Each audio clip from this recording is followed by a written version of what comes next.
Olá pessoal, como é que vocês estão? Espero que todos estejam bem, tá? Como já fora dito, assumi a disciplina, então vou dar continuidade àquilo que Michel já tinha começado a conversar com vocês, tá bom? Só que antes oi, já comecei errando. Tô bem, viu? Já tô indo na boa. Então, antes que eu comece a falar, certo, um novo conteúdo e tal, eu quero mostrar para vocês. Bom, não sei se o professor Michel chegou a mostrar. Se ele mostrou, eu vou só reforçar. O porquê de vocês estudarem isso. Tá? Porque você, pelo amor de Deus, para que eu vou estudar isso? Eu vou ser um engenheiro de alimentos, eu vou ser um engenheiro civil, eu vou ser um engenheiro ambiental, eu vou ser um agrônomo. Para que eu vou ver isso, homem? Isso é só para apurrinhar o meu juízo. Isso é porque não tinha outra coisa para colocar de disciplina. Botar as caçar lagartixa, contar estrela, fazer qualquer coisa, tá? Não, isso tem fundamento, pessoal. Tudo isso que a gente está ministrando para vocês é a base do que vocês precisam para o curso de engenharia. Como é que eu demonstraria isso para vocês? Tá? Para que eu preciso saber essa ideia de derivada direcional que foi ministrada na aula anterior? Tá? Para que eu preciso saber disso? Por que eu preciso pegar uma função e derivar ela?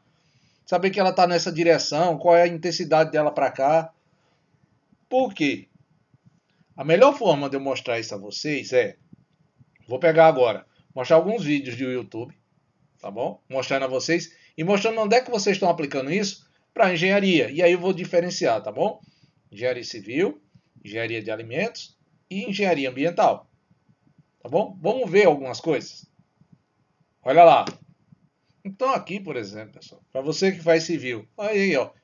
Isso aí está o direcionamento do vento, ou seja, como é que o vento colide, quais são os gradientes de temperatura, como é que ela está se dispersando. Tudo isso aí é feito de modo, a partir de quê? Computação gráfica. Tá bom? Então, essas coisas que a gente está vendo, e aí muito legal a gente vê em Dubai, às vezes, ele aplica isso, tá vendo? Ó? Qual o impacto do vento na estrutura, como é que isso vai interferir na estrutura, o tempo que isso vai fazer para degradar nossa estrutura, tá bom? Essas simulações que a gente está vendo aí são em CFD, tá bom? Se por curiosidade alguém quiser, coloca no YouTube CFD que vocês acham isso aí, tá bom? Mas são essas coisas. Deixa eu mostrar um outro exemplo aqui, ó. Também para civil. Ó, pessoal, aqui o que foi que a pessoa fez? Ela desenhou o apartamento dela e colocou. Essas setinhas verdes são a entrada de ar no apartamento dele, tá? E esses pontinhos laranja aqui são as saídas. Ou seja, o ar está entrando por essas aberturas aqui e saindo por esses dois pontos laranja. Como é que é o comportamento do ar aí dentro desse apartamento? Então a gente vê o seguinte, ó, tá? Isso se inclui, pessoal, coisas de equação, de cálculo 3, direcionamento, tá? Vetores. E aí o que é que você consegue ver se você for olhar por aqui, ó? Deixa ele dar uma diferenciada. Então, ó, você vê o seguinte, ó, vou dar uma parada aqui. Esses espaços verdes aqui, esse de coloração verde, é onde o ar está entrando. Então, o que é que consegue ser visto nisso aqui? Então, aqui no espaço verde tem uma boa circulação de ar. No espaço vermelho é onde esse vento está se concentrando. Tá? E nesse espaço azul, tecnicamente, ele está parado. Ou seja, não tem circulação de ar aí. Então, ó, você vai vendo no apartamento o seguinte, ó, o vento está entrando, ó, nessa passagem aqui, possivelmente é uma passagem de um cômodo para outro, ó, ele circula, entra, e aqui ao final, tá? Ó, aqui ao final, veja, ele tem 2 quartos.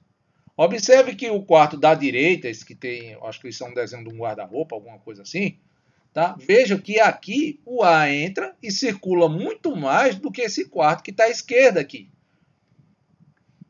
Tá? Qual é a vantagem disso para um engenheiro civil? Ora, eu sei como é que está entrando o ar no apartamento, então eu posso redirecionar ou tentar modelar os meus apartamentos que eu desejo construir, que alguém pediu, de modo que a circulação de ar nele seja a melhor possível. E aí, com uma boa circulação de ar, você diminui gasto de energia elétrica com ventilador, com ar-condicionado, você deixa um ambiente muito mais refrigerado. Eu aconselho, pessoal, dá uma olhadinha nesse vídeo que ele é bem legal, que ele vai fazendo uns comentários aqui, em cada cômodo, certo? Aqui, por exemplo, ó, aqui ele diz que é a cozinha, onde coloca o fogão, e aí onde ele vê que onde coloca o fogão não tem muita circulação de ar, ou seja, ó, por quê? Porque o ar entra, se choca com essa parede, ele vai ser redirecionado para onde? Para o corredor.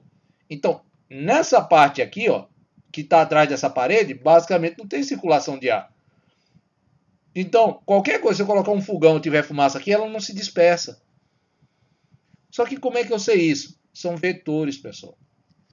Você tem o direcionamento do vento, ou seja, você compõe as equações de ar.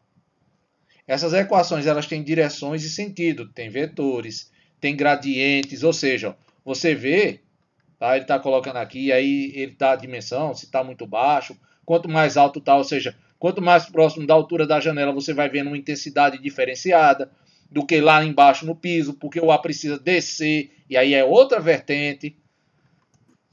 Tá certo? Então ele vai mostrando isso, ó. Tá vendo? Ó, ele vai circulando, ó. Então quanto mais baixo você olhar, ó, tá vendo? Que mais o fluxo de ar tá parado. Em contrapartida, para quando ele olha, um fluxo de ar mais alto, ó. Tá vendo? Ó? Quanto mais alto, maior a circulação. Então veja que aqui, ó, como eu estava dizendo, ó, por aqui não tem circulação de ar.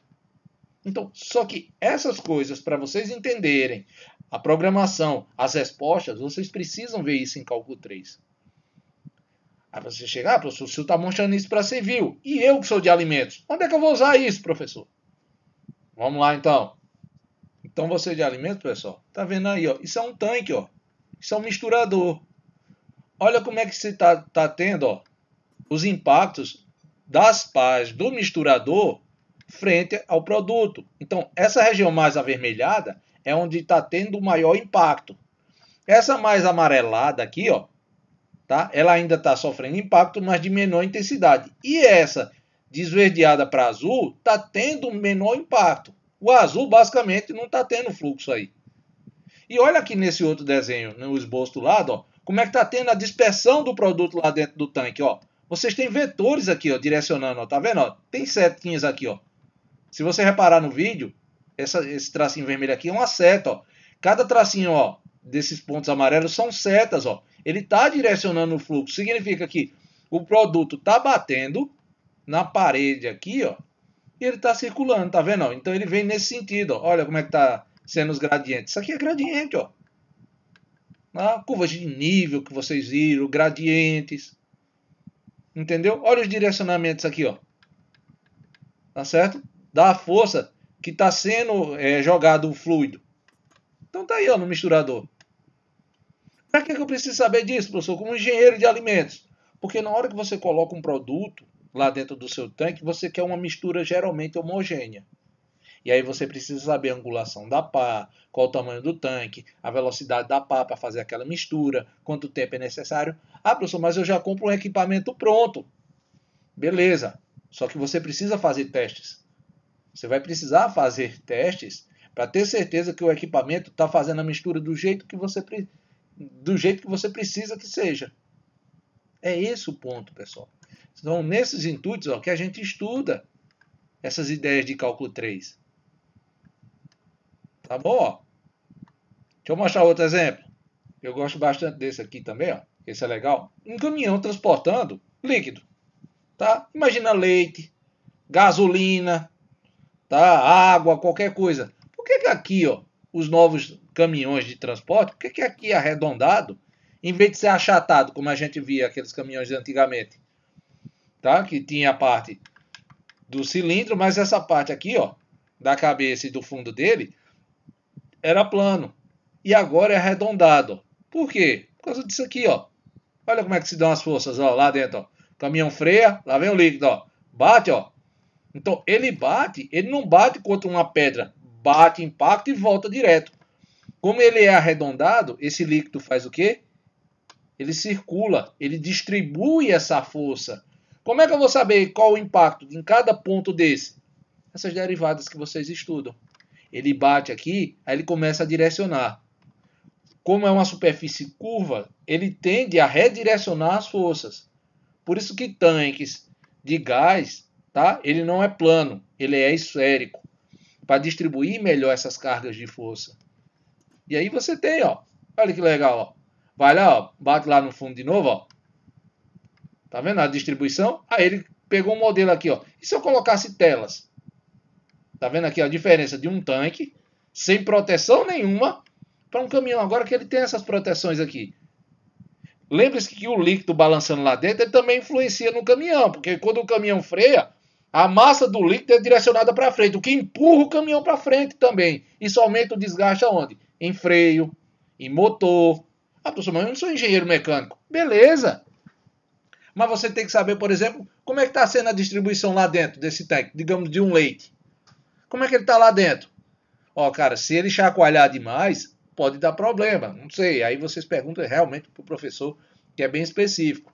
Só que olha que legal. Quando ele coloca distribuir as grades, ó. Tá vendo, ó? Ele é melhor distribuída essa energia, ó. Tá vendo? Ele impacta com muito menos força lá no final, tá certo? E vai distribuindo, ó, de forma mais igualitária do que um balanço, ó, com maior impacto. Tá vendo? Ele distribui essas forças, vai batendo nas grades, diminuindo o impacto. Ou seja, diminui as forças exercidas pelo líquido dentro do tanque. Ah, professor, mas eu nem sou engenheiro de alimentos, nem sou engenheiro civil, eu quero ver o senhor mostrar um para mim. Eu, como engenheiro ambiental, quero ver o senhor mostrar. Vamos lá. Ah, você é engenheiro ambiental. Eu quero que vocês peguem, ó. Eu não tem o Zoom Earth, tem o Google Earth, tá bom? Aí vocês olhem qual é o mais adequado e olha lá. Observe, ó. Vou dar zoom aqui, ó. Ó, esses tracinhos que vocês estão vendo aqui, ó, isso é o direcionamento do ar, do vento. Ah, professor, mas é engenheiro ambiental, por que eu quero saber a direção do vento? Para a dispersão das coisas. Se alguém queima, começa um grande incêndio, para que lado esse ar vai circular? Para dentro da cidade, para fora da cidade, vai para a cidade vizinha, vai intoxicar, esse ar é perigoso, vai para que região? Olha aqui, ó, um exemplo. E vocês podem olhar isso agora, tá certo? Ó, tá aqui, ó, 21 de junho, são 5h30. Tá? Aqui, ó, isso aqui é um tornado, ó. Ou é um furacão? Tá? Eu acho que é um furacão. Olha aqui, ó, já sendo direcionado mais ou menos para que lado ele vai, ó. Dia 18, olha o caminho, ó. Olha o possível caminho dele. Olha aqui outro vórtice se formando, ó. Você tem um vórtice aqui, ó. Pode ver, ó. Os vetores gradientes, ó, eles circulam e vêm para dentro. Tá bom? E olha outro vórtice aqui, ó. Nesse pontinho azul tem um e nesse pontinho verde aqui tem outro, ó. Tá certo? E aqui ele dá o caminho.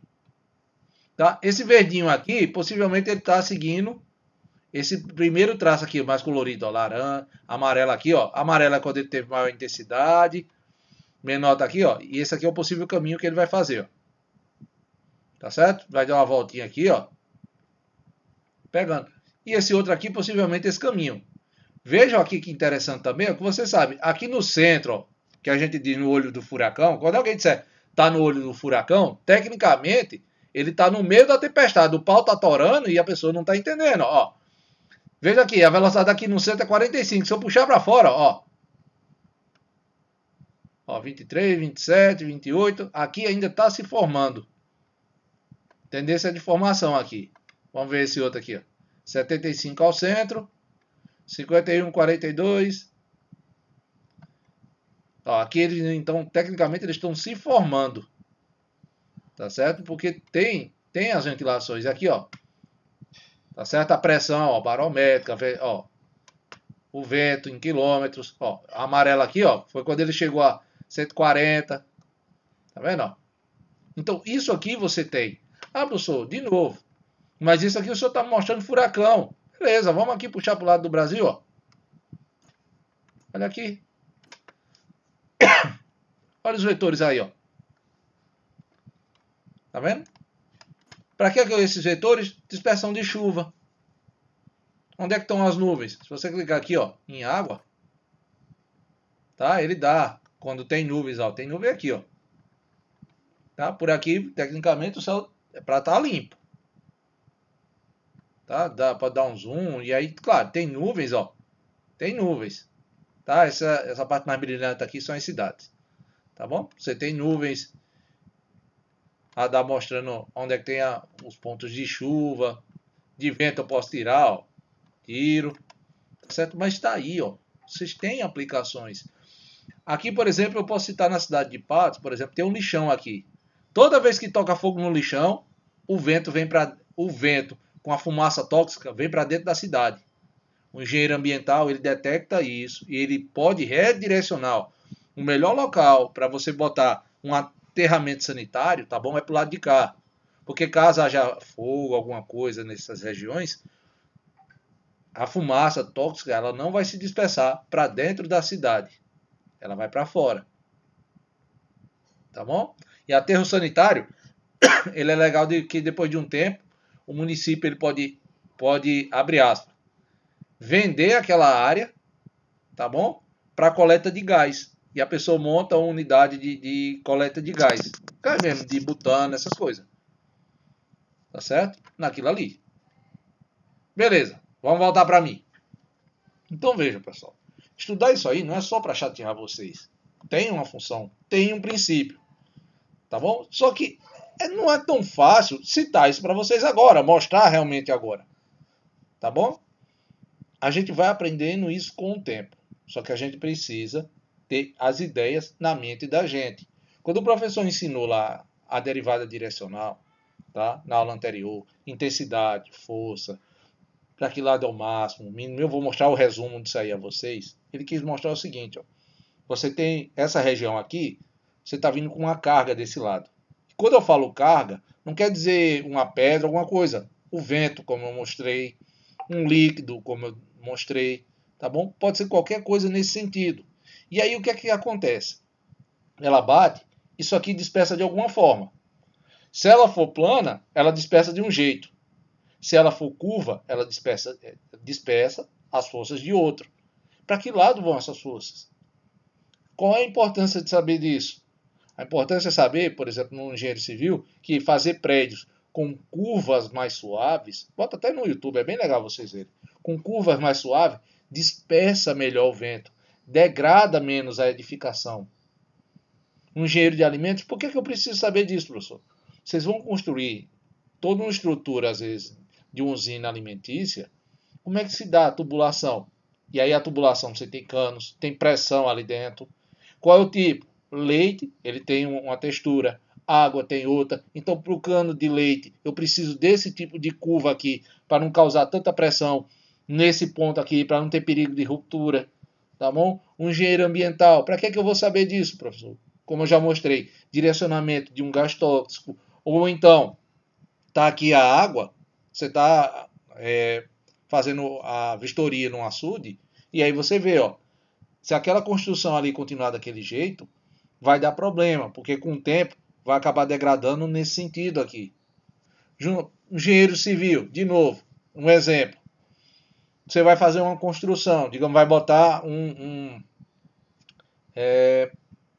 fazer uma usina eólica, tá bom?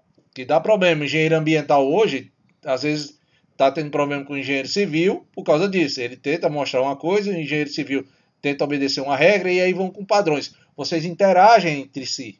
Um exemplo disso é, muitas vezes quando vão se colocar as torres, tem que se delimitar a região. O que é que acontece quando você explode alguma coisa? Você tem um impacto lá, ele libera uma onda de choque. Para que lado vai essa onda? Como é que ela se dispersa? Se for um campo muito rochoso, é dessa forma. Se for arenoso, é dessa daqui. Tá? Se for arenoso, ele vai se dispersando de maneira mais simples. Se for rochoso, é de outra maneira. Então vocês têm que ver isso. A gente, como professores de cálculo, o intuito é, por enquanto, ensinar vocês essas aplicações. Tá bom? Mas a gente precisa de vocês, tá certo? Pelo menos essa ideia de tenha calma, ele está aprendendo aqui. E se vocês quiserem perguntar, professor, onde é que eu vou usar isso? A gente tem o maior prazer em responder isso para vocês.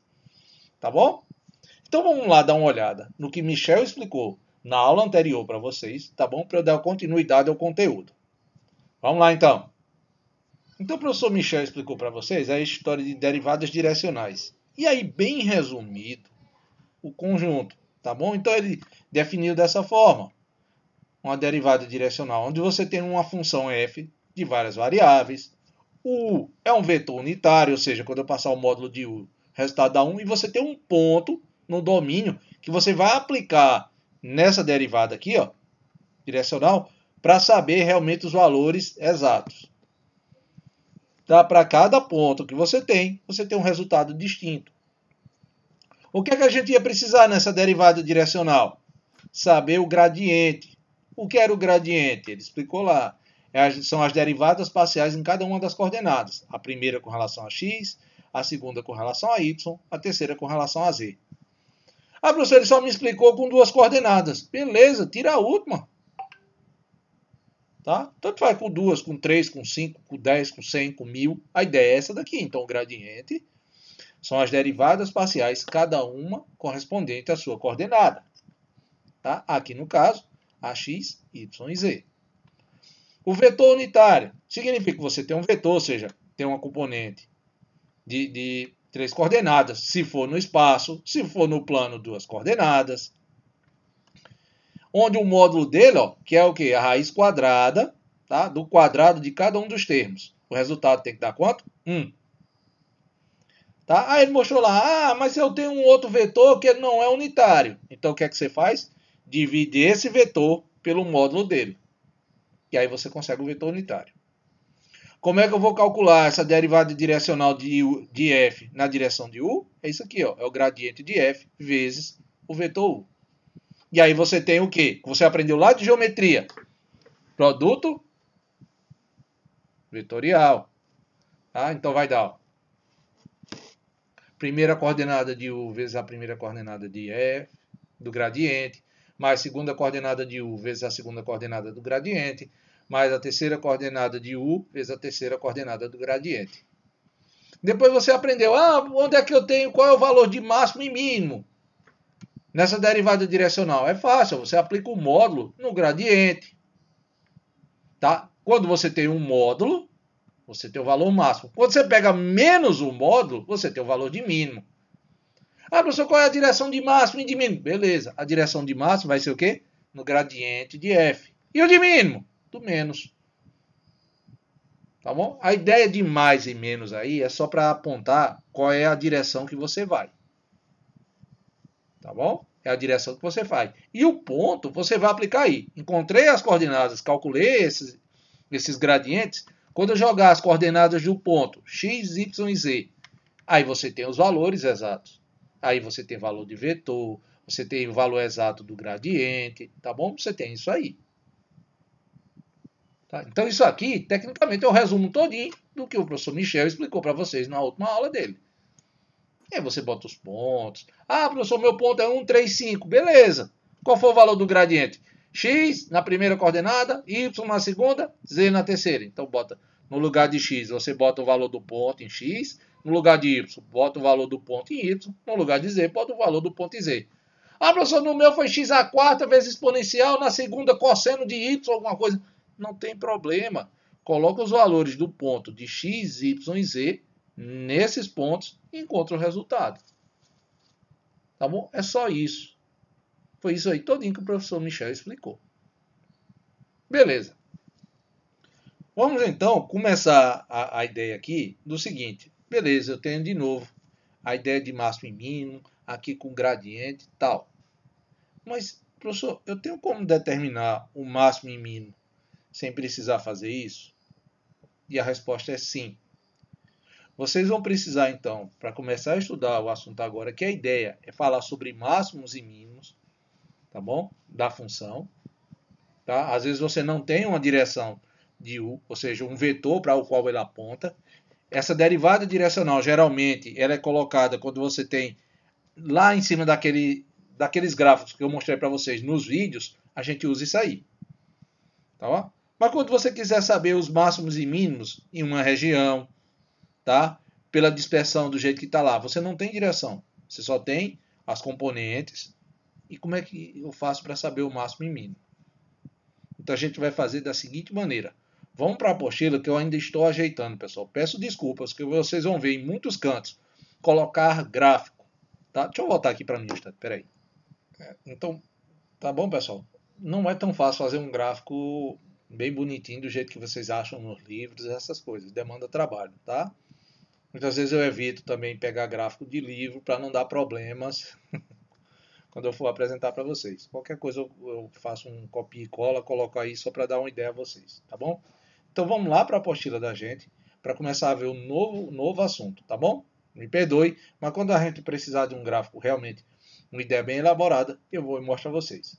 Vamos lá então. Extremos de funções de várias variáveis. Tá? A ideia de que máximos e mínimos.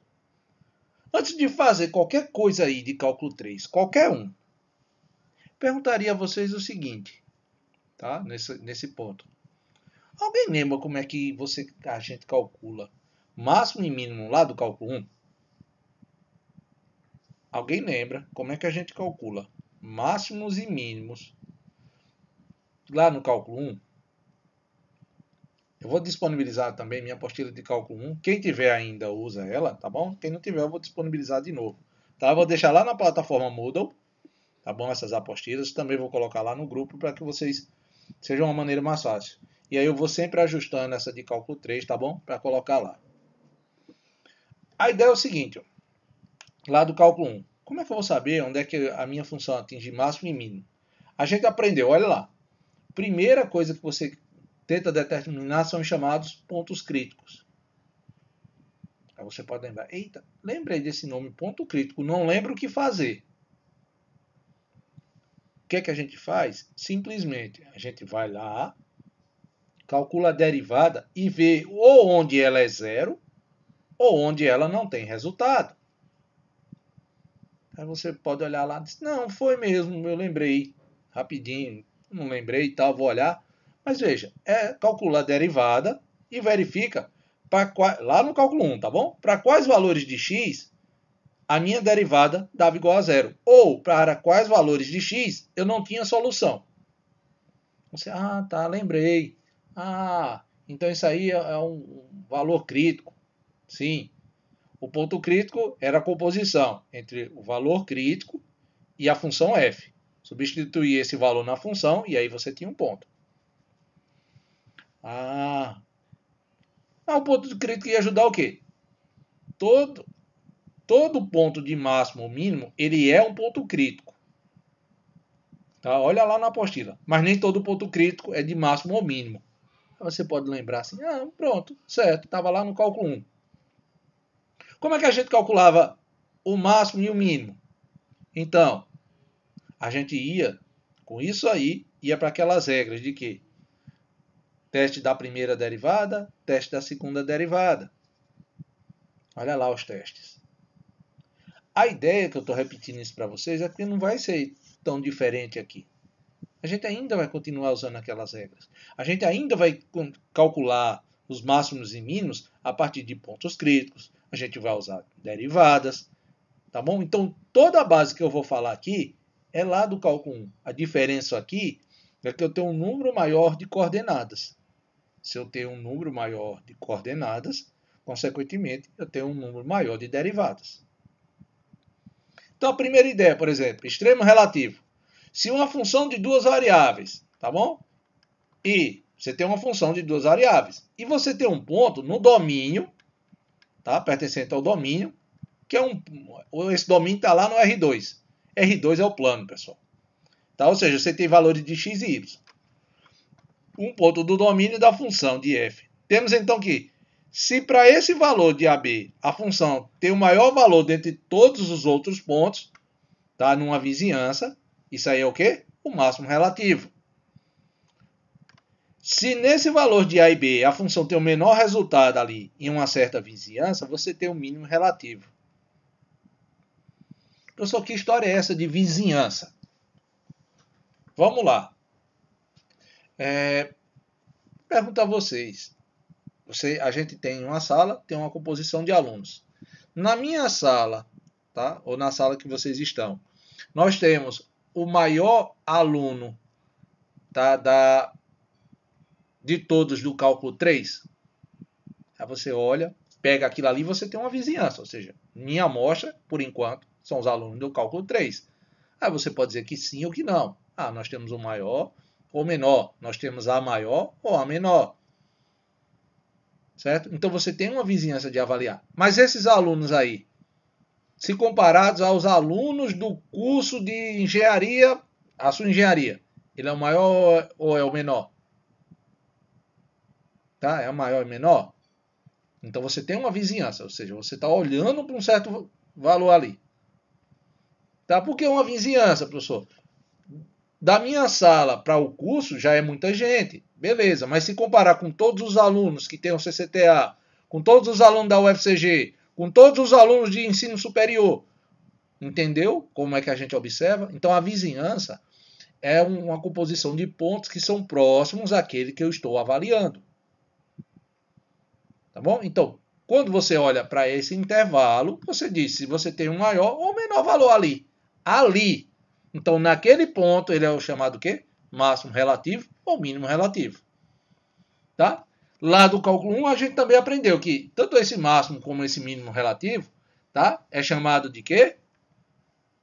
Máximo local ou extremo local. Tá? Máximo relativo ou extremo relativo.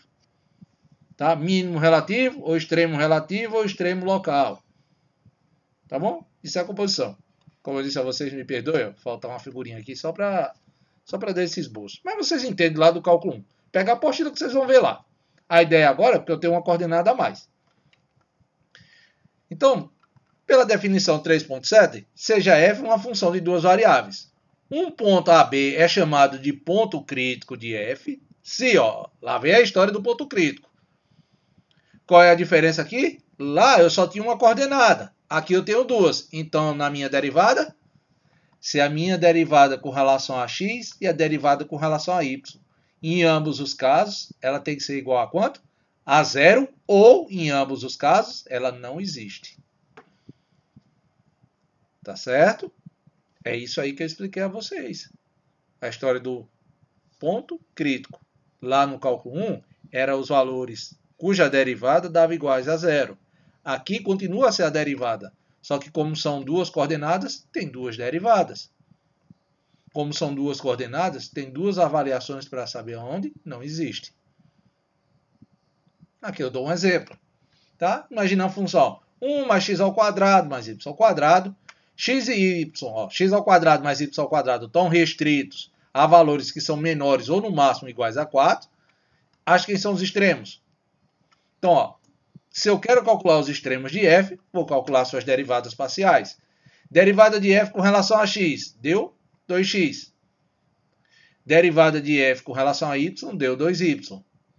Vou verificar agora onde é que a derivada da função f dá zero e onde é que a derivada da função com relação a y dá zero. E aí eu observo que elas dão zero quando x é igual a zero e y é igual a zero.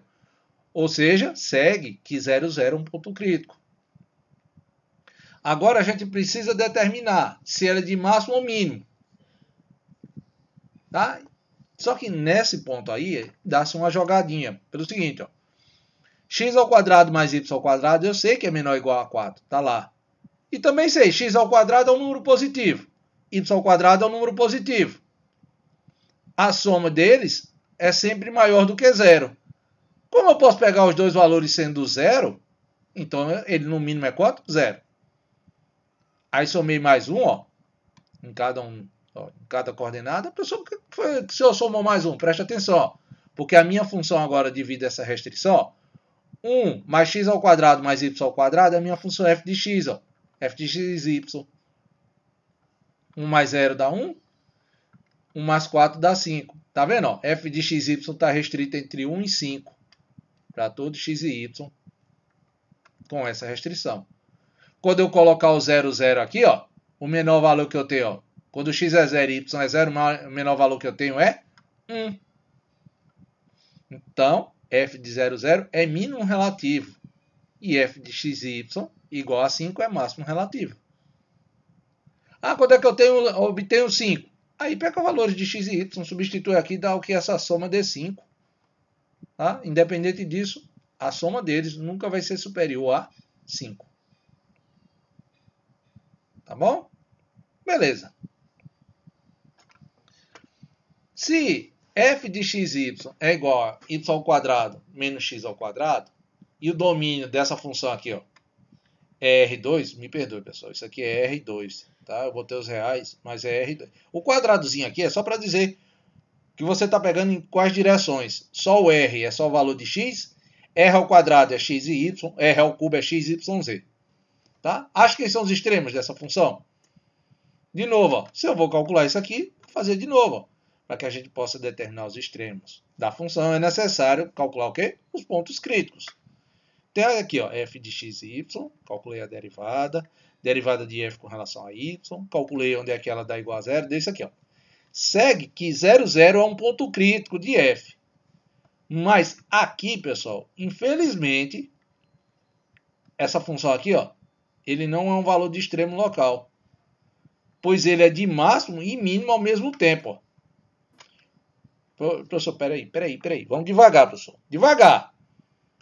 Como é que esse pontinho aqui, ó, ele é de máximo e mínimo ao mesmo tempo, professor? Não tem lógica. Tem, ó. Esse ponto aqui, ó. Olha aqui, isso aqui é tipo um escorrego, ó, tá vendo? Tá? Isso é tipo um escorrego. Nesse escorrego aqui, ó, tipo aquela base da montanha-russa, ele vem, desce e depois sobe. Então significa que aqui, ó, nessa parte do escorrego, ela é o mínimo. Mas observe também que se eu pegar uma curva vindo aqui, ó, subiu, chegou aqui no 0, 0, depois desce. Eu estou igual, quem ainda não conhece, a piada de Dr. Chapatinho em Chaves. Sobe, desceu, subiu. Bom, tá a mesma coisa. Então, ele sobe e depois desce. Se ele sobe e desce, então isso aqui também é um ponto de máximo. Como é que eu posso ter um valor sendo máximo e mínimo ao mesmo tempo? É a mesma coisa de eu chegar para qualquer um de vocês e dizer, ó, você é a pessoa mais alta e a mais baixa ao mesmo tempo dessa sala. Não tem lógica. E esse desenho aqui que está sendo feito parece uma cela. No caso específico aqui é chamado cela do macaco. Tá? Essa cela aqui é chamada cela do macaco. Então o que é que acontece? Ó? Pontos os quais são máximos e mínimos ao mesmo tempo são chamados de pontos de cela. Tá? Quando você tem um ponto que ele ao mesmo tempo é máximo e mínimo, ele é um ponto de cela. Um exemplo disso é o ponto, ó, de coordenadas 0, 0 e f de 0, 0, do exemplo anterior, é um ponto de cela. Professor, beleza. Só explicou aí. A gente pode achar o máximo, o mínimo, lá a derivada, mas o senhor não explicou como é que eu acho o máximo, o mínimo, ou como é que eu vou saber se esse ponto aí é um ponto de cela. Como é que eu vou saber, professor? Ajuda, senhor, ajuda, professor. Não complica não, me ajude. O ponto é básico. Para isso aí, pessoal, vocês vão precisar memorizar essa definição 3.49. Então escreve aí, separado, tá bom? Essa definição 3.49. Então vamos lá. O que é que vocês precisam escrever até agora? Tá? Definição 3.47. Escreve ela, porque ela diz para vocês agora no cálculo 3 como é que você calcula os pontos críticos. Tá bom? Então, definição 3.47. Beleza. Agora a definição 3.49. Seja f uma função de duas variáveis dotada de derivadas parciais de segundas contínuas, tá bom? Então você tem uma derivada parcial de segunda ordem que é contínua. O discriminante de f, denotado por d de xy, é isso aqui, ó. Então eu preciso de vocês que vocês memorizem e escrevam aí essa equação do discriminante, que é a derivada segunda de f com relação a x vezes a derivada segunda de f com relação a y menos a derivada parcial de f com relação a x e y. Tá? Essa derivada é elevada ao quadrado. Professor, mas eu fiz a derivada de y e x. Pessoal, depois eu vou mostrar a vocês que independente, tá? A ordem aqui, ela tem que ser a mesma. Não pode ser diferente o resultado. A derivada de f com relação a x e y não pode ser diferente da derivada de f com relação a y e x. tem que dar o mesmo resultado no final. Com essa equação aqui, ó, chamada discriminante, tá bom? Escreve aí, a gente precisa dessa definição também. Lá de ponto crítico, e essa? A gente vai para o teste dos extremos locais, que é basicamente o teste da segunda derivada, lá de cálculo 1, tá? O teste da segunda derivada aqui. O que é que dizia lá o teste da segunda derivada? Eu tenho um ponto crítico. Se na minha segunda derivada o resultado dela for positivo, tá bom? Se o resultado dela for positivo, eu tenho um ponto de máximo. Perdoe. Se for maior do que zero, eu tenho um ponto de mínimo. Se for menor do que zero, eu tenho um ponto de máximo. Aqui a ideia não vai ser diferente. Só que a gente vai precisar desse discriminante aqui pelo seguinte. Ó. Definição 3.50. Escreve ela. Seja f uma função de duas variáveis dotada de derivadas parciais de segunda ordem contínua em todo um disco aberto que contém o valor AB. Essa é a sua definição. Tá?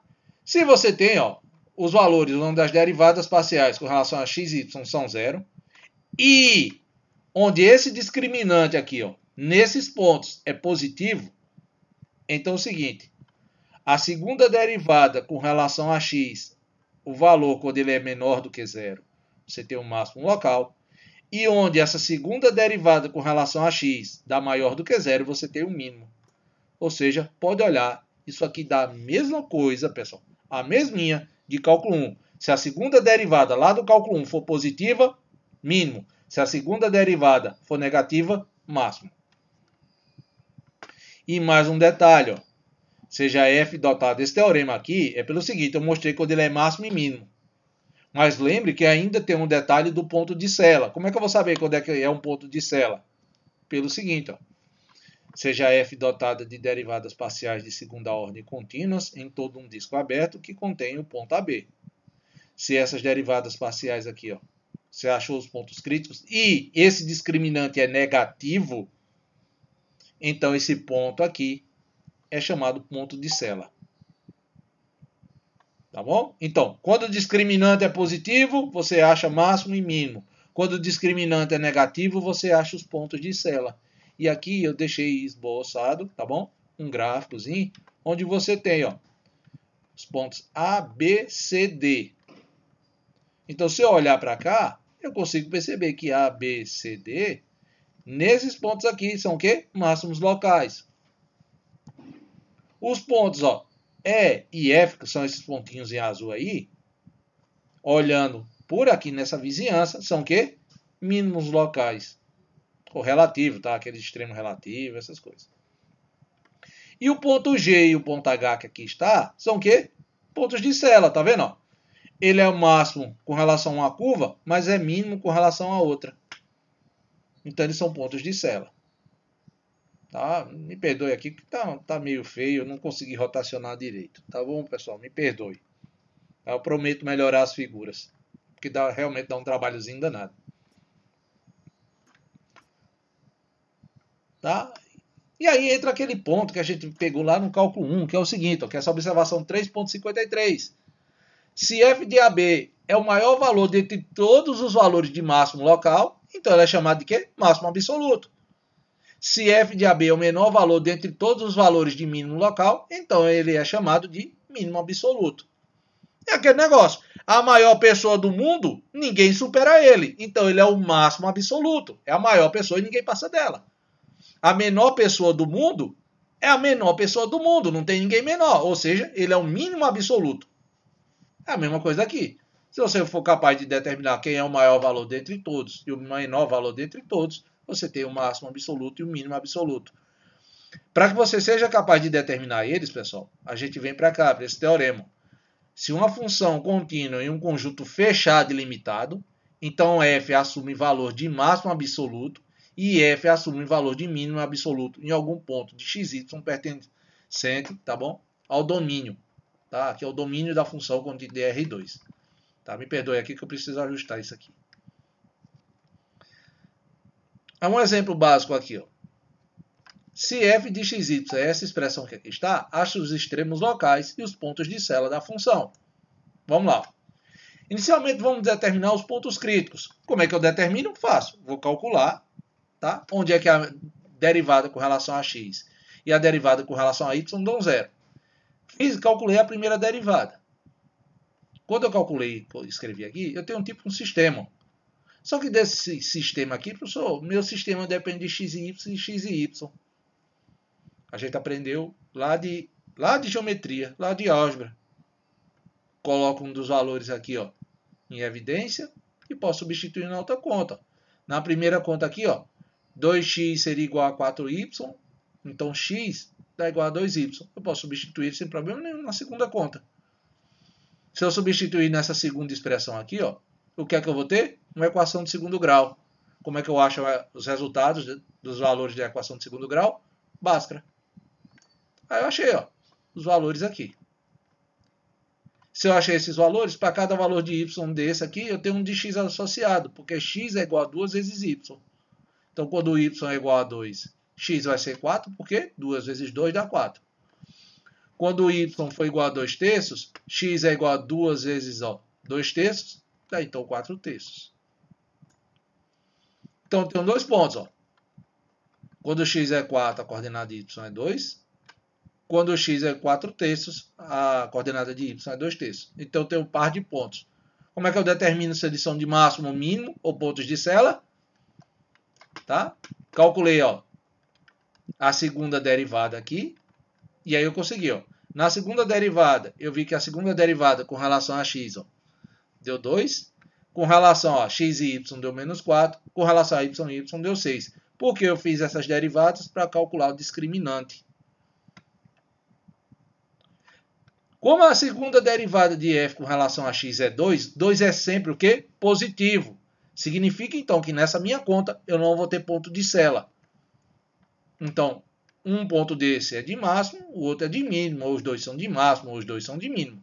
Como é que eu vou saber? Quando eu substituir, ó, nessa expressão que está aqui, ó, logo, no ponto, ó, 4, 2, y é 2, ó. Tá, me perdoe, tá? Passa, ó, y é 2.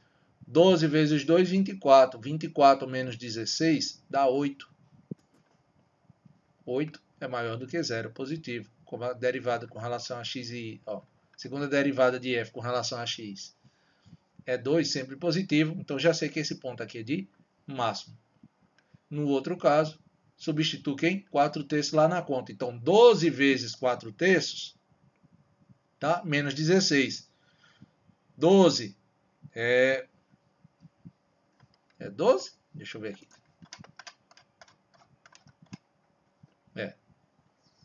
Tá? Então,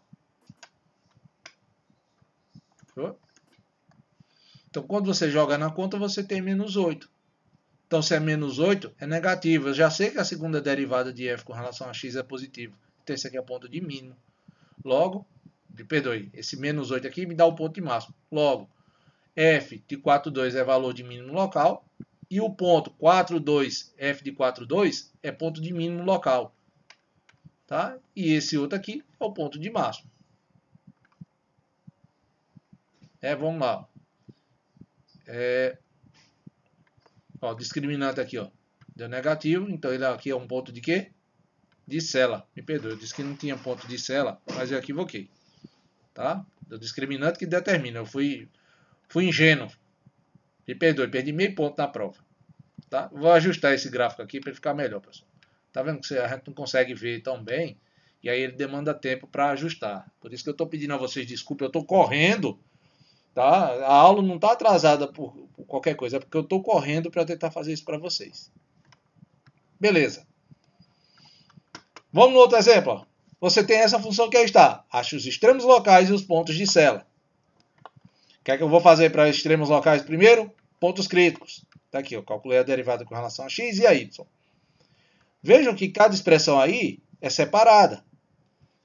Sendo assim, eu consigo achar valores para x e os para y. Tá? Quando eu calcular para x aqui, ó, eu tenho equação de segundo grau, fórmula de Bhaskara. Eu tenho dois pontos, que aí vocês acham quem? Menos 1 e 3. Na segunda expressão aqui, vocês vão achar dois valores, menos 1 e 1. Então, como eu tenho dois valores para x e dois valores para y, eu vou fazer nos pares. Quando x é menos 1, eu pego os valores para y. Menos 1 e 1. Quando x é 3, fixo o x, vou trabalhar com as outras coordenadas. Então, y menos 1 e y3. Vou calcular agora quem? O discriminante. Como é que eu calculo? Segunda derivada de f com relação a x. Derivada de f com relação a xy. Segunda derivada de f com relação a y.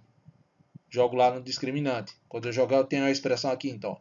16 que multiplica xy menos 16 vezes y. Como é que eu faço, então? Como é que eu determino, então? Discriminante.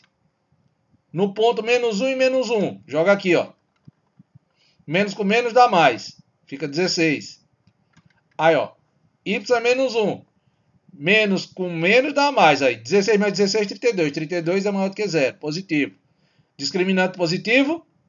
Ponto de máximo ou mínimo. Aí eu vou para o quê? Segunda derivada de f com relação a x. Quando eu joguei, meu resultado deu quanto? Menos 4. Se deu menos 4, o que é que acontece? Negativo. Então isso aqui é ponto de máximo. Na segunda coordenada, menos 1 e 1. O resultado deu menos 32. Logo, negativo. Se ele é negativo, ponto de sela. Não preciso fazer mais nada. Discriminante aplicado no ponto 3 menos 1. Deu quanto? Menos 32. Negativo. Ponto de sela. Discriminante aplicado no ponto 3 e 1. Tá? Dá o quê? 32, que é positivo. Ou seja, é de máximo ou mínimo. Como é que eu sei qual dos dois é? Vou observar agora a segunda derivada de f com relação a x. Deu um número positivo. Tá? Se é positivo, então esse ponto é de quê? De mínimo. Portanto, aqui está discriminado. Ó. F de menos 1 e menos 1 é valor de máximo local. Tá? E esse ponto aqui é o ponto de máximo. Ponto de menos 1, 1 e f de menos 1 e 1, ponto de sela. O ponto 3, menos 1 e f de 3, 1 é ponto de sela. E f de 3, 1 é valor de mínimo. Logo, o ponto de 3, 1 e f de 3, 1 é ponto de mínimo. Tá bom? No gráfico. Tá? Então, volta para mim. Sendo assim, o que é que eu preciso de vocês? Façam uma revisão lá de cálculo 1, pessoal. Que é só isso que a gente precisa. É a mesma coisa lá de cálculo 1. Deriva, cálculo onde é igual a 0. Calculei. Aí eu sei, professor, quem são os valores de x e y. O segundo ponto, que aqui é o diferencial, é a história do discriminante. E aí vocês vão ter que memorizar essa fórmula. Não tem o que fazer. Tá? Sei quem são os pontos críticos, sei quem é o discriminante. Como é que... Discriminante, eu vou substituir os valores de x e y que eu achei a partir dos pontos críticos aqui. Se o discriminante der positivo, eu sei que eu vou ter o máximo ou mínimo. E aí, para máximo e mínimo, eu volto à ideia lá do cálculo 1, que é a segunda derivada tem que ser o quê? Se positiva, ponto de mínimo. Se negativa, ponto de máximo. Tá bom? É isso. Então, o conceito aqui vem lá do cálculo 1. Pega a apostila e compara. A diferença agora que você vai ter é que lá no cálculo 1 você não precisava fazer derivada com relação a y. Lá no cálculo 1 você não precisava fazer o que? O discriminante. Mas a ideia inicial, que é achar o ponto crítico, e a segunda ideia, que é a história do quê? Teste da segunda derivada, ela continua. O que acrescenta agora, por conta que você está trabalhando com mais de uma coordenada, é o discriminante. Tá bom? Dê uma olhada lá.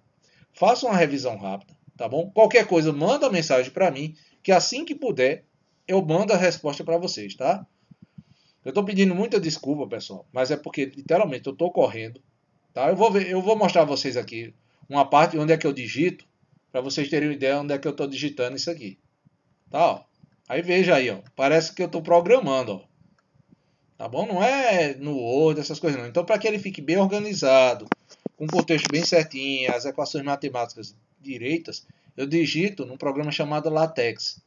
E aí, quando eu digito ele não consigo ver aqui o contexto. Aí eu tenho que ir para o que ele chama de compilador, tá bom? Para assim, esse compilado, aí ele vai pegar tudo aquilo que eu escrevi, vai ajustar e vai me dar a visão lá da apostila que vocês têm. Tá bom? Por isso eu peço desculpa. A figura mesmo, ó, uma figura eu não coloco como a gente faz no Word. Tá bom? Que é pegar a figura, copiou e colou. Não, ó. Para eu colocar uma figura, tá aqui, ó. Aí primeiro eu coloco a figura, tá bom? Aí depois eu tenho que saber essa figura, qual o tamanho dela. Aí tem que ver lá. Não, tá muito grande. Aí tem que ajustar o tamanho dela aqui. Tem que ver se ficou muito colorida, se ela não saiu do lugar. Tem que ver tudo isso, tá bom? Por isso eu tô pedindo a vocês um pouquinho de paciência. Eu tô ajustando na maior velocidade que eu puder, tá bom? Só aqui, ó, todo o conceito de derivadas. Tá? Fora que ainda tem de quem? De integral, de limite, tudo aquilo ali, todo aquele contexto do cálculo 3, eu estou ajustando, tá bom? Então tenham só um pouquinho de paciência comigo. Não brigue comigo, não. Volta aqui para mim. Então não briguem comigo, não. Tenham paciência com o Kiko, tá bom? Tesouro, carinho, rei, coração. Seja a dona Florinda. Tenham piedade daqui. Tá certo? E aí, qualquer coisa, tem os monitores também, para vocês tirarem dúvidas, tá? E precisando, pode mandar mensagem pelo WhatsApp, pessoal. Não tem problema nenhum. Não há problema em tentar tirar dúvida. O problema é ficar com a dúvida por causa de vergonha. Tá bom? Tá aí o São João, a maioria tá dançando e chama a pessoa de fora e quer conversar, e quer namorar, ou quer ficar em casa, quer conversar, quer... entendeu? A gente precisa se adequar nas situações. Tá bom? Agradeço a vocês pela paciência e aquele que já era meu aluno de cálculo 1, agora todo mundo é meu aluno de cálculo 3, tá? Agradeço e ao final de cada aula, eu sempre digo aquela frase, meu nome é Fui!